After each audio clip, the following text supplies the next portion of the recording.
లక్ష్మి మరి ఈ వీక్లో కంపల్సరీ శ్రీజ అంటున్నారు కాబట్టి ఆమె ఎలిమినేట్ అవ్వడమే మంచిది. ఎందుకంటే బిగ్ బాస్ అంతా రప్ప చేస్తున్నట్టు గోల చేసిపోతుంది. ఆడికి ఏమి లేకపోయినా సరే ఓవర్ యాక్షన్ చేసుకుంటా మనిషి మీద తనుజ మీద ఎక్కువ చేసేస్తుంది కాబట్టి ఎలిమినేట్ అవ్వడమే మంచి పని. అంటే డివోల్ ఎలిమినేట్ అవుతానని చెప్తున్నారు. నెక్స్ట్ వీక్ అమ్మాయి ఫ్లోరా నిజమేనా?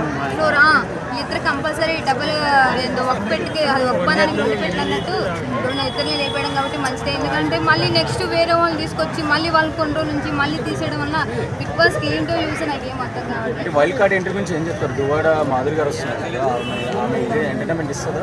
ఇన్ని రోజులు పొడిచింది వచ్చి ఏం కొడుతుందో ఏంటో. అంటే ఏమైనా పొలిటికల్ పరంగా ఏదైనా టాపిక్ రావచ్చు? బిగ్ బాస్లో పొలిటికల్స్ రాకూడదన్నా. అది గేమ్ పరంగా గేమ్ ఆడాలి తప్ప పొలిటికల్ పరంగా వైఎస్ఆర్ ఏమికే ఓటేస్తాం టీడీపీ ఆమెకే వస్తా అంటే బిగ్ బాస్ ఎందుకు వచ్చాను? పొలిటికల్స్ అసలు బిగ్ బాస్ లేకపోతే బిగ్ బాస్ని లేపారు ఫస్ట్. సో ఎవరి గేమింగ్ ఈ వీక్ ఎవరికి గేమింగ్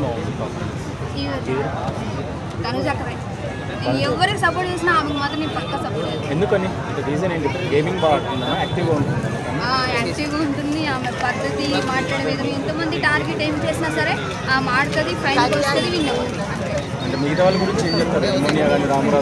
రామురాథోడ్ ఈసారి డల్ అయిపోయాడు. మరి ఎందుకు సైడ్ చేతులు పెట్టుకొని ఉంటున్నాడు అర్థం కావట్లేదు. రామురాథోడ్ సైడ్ అయిపోయాడు. తనుజకు అదే ఫైర్. నాగార్జున సార్ మరి తనుజని సైడ్కి పిలిచి ఇట్లా మీ ఫాదర్ నిన్నే మోసం చేశారన్న విషయం చెప్పారు. మరి దాన్ని ఎందువల్ల చెప్పారో నాకు అసలు ఇప్పటికీ అర్థం కాల విషయం. సైడ్కి పిలిచి నమ్ముకున్న ఫాదర్ నిన్నే మోసం చేశాడు కదా అది ఇదని చెప్పి అన్నారు. కాబట్టి ఎందుకట్లా నాగార్జున సార్ చెప్పారో తెలియదు. కానీ నువ్వు నమ్ముకున్న ప్రేమ పెట్టుకున్న మీ ఫాదర్ మీద నువ్వు కంపల్సరీ ఎటువంటి పోదక్క నువ్వు బిగ్ బాస్ నుండి బయటకు వచ్చేసరే నీ ఫాదర్ సపోర్ట్ అనేది నీకు ఎనీ టైం ఉంటుంది. ఓకేనా? సో మిగతా అంటే ఈసారి ఈ వీక్లో గేమ్ ఎవరు పూర్ గేమింగ్ అంటే ఎవరిది అంటారు? గేమా బెస్ట్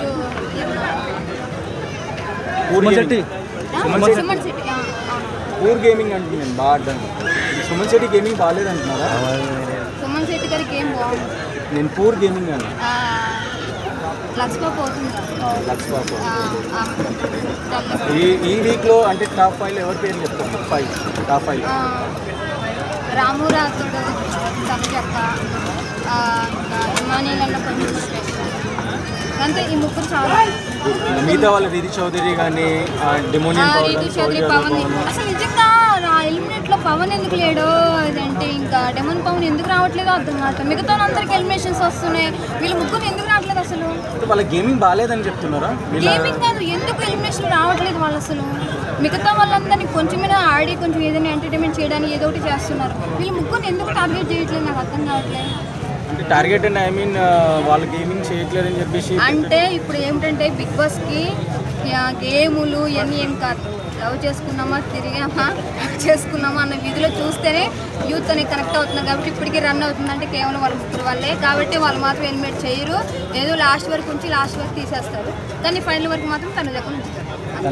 ఖచ్చితంగా. భరణి గారి గురించి ఏం చెప్తారు? భరణి గారు అదే బెటర్ అక్క. ఇన్ని రోజులు ఆమె అక్క కాదక్క, అన్న భరణి. ఓకే భరణి గారు ఆయన చెప్పండి పర్ఫార్మెన్స్, ఆయన పర్ఫార్మెన్స్ ఎలా ఉంది? ఓకే పర్లేదు బెటర్. సీనియర్ మీకు అలాంటి బిగ్ బాస్లో ఒక మంచి కూతురు అలా దొరకడం అనేది మీకు నిజంగా అదృష్టం. మరి ఇలా లవ్ ట్రాక్ గురించి ఏం చెప్తారు? అంటే కాంపిటీషన్ రితు చౌదరికి కానీ పవన్ ఒకసారి బిగ్ బాస్ నుండి బయటకు వచ్చిన తర్వాత రితు చౌదరి పవన్ గారు ఆడుంటారో తెలియదు. కానీ ఇప్పుడున్నంత వరకు మీ బిగ్ బాస్లో హ్యాపీగా ఉంటున్నారేమో. బయటకు వచ్చి మాత్రం ఫ్యాన్స్ రఫ్ ఆడిస్తారు. చెప్పడం ఇంకో క్వశ్చన్